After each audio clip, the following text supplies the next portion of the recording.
we are trending in a very good direction. And the difference between now and what we saw in the spring of 2020, where we didn't have vaccines, is that, of course, we have 3 great vaccines that we're able to use. In fact, my hospital now has all 3. We're going to have a very busy day today using all of them, whether it's in our hospital or in the community with mobile sites in partnership with the city here in Newark.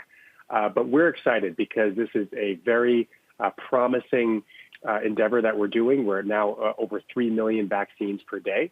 And we hope that we can outpace, for example, the rise of a variant that may be resistant if the spread continues. And so I'm overall optimistic, but we're not crossed the finish line yet. It's within sight with these vaccines. Yeah, and, I appreciate that, Doctor, because, I've been out there a little bit being optimistic. Basically, by the way, just using the math and the numbers on, outcomes, hospitalization, it's just math and publicly available data.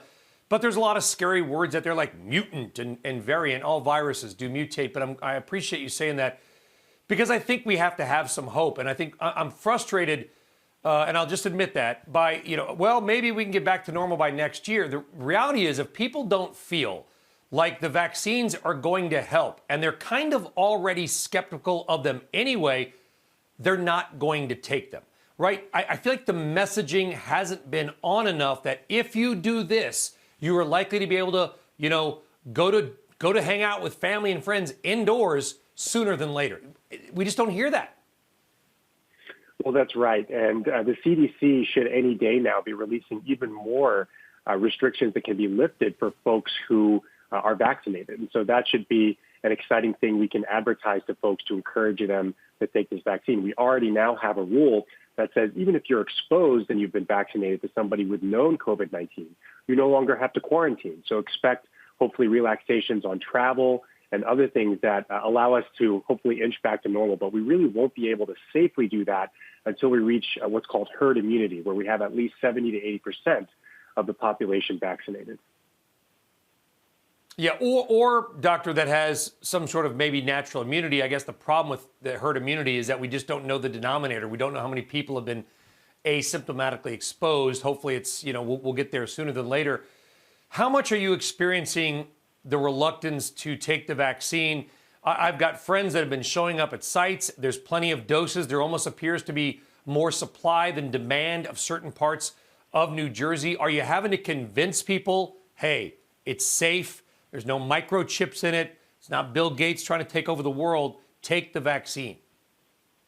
There is a significant amount of hesitancy, especially in communities of color and in urban communities like the one we serve here in Newark. And so the good news, though, is that hesitancy is moving in the right direction. So we had only about 40% of the city of Newark and the surrounding region ready and willing to take the vaccine when it arrived. Now that number is close to 60%. And so we've been making progress with community forums, town halls. But remember, when we go through that door of trust and ultimately say, hey, we're here with an initiative that will save your life potentially, especially in a community that was hit so hard, we also emphasize that all 3 of these vaccines are 100% effective at preventing hospitalization and death. That is huge. And frankly, these vaccines are better than so many others that have been on the market for a long time for other diseases. Doctor, that's everything, right? I'm not going to knock the media, but we focus on case counts. Outcomes are what matter, right? Don't get too sick, and certainly don't get more than sick. Absolutely. And all that's left and what's required really is just patience for us to get through that finish line. Just a few more months, hopefully, when the combination of vaccinated folks and people who've gotten the disease will help us reach that herd immunity threshold. Shepard Smith here. Thanks for watching CNBC on YouTube.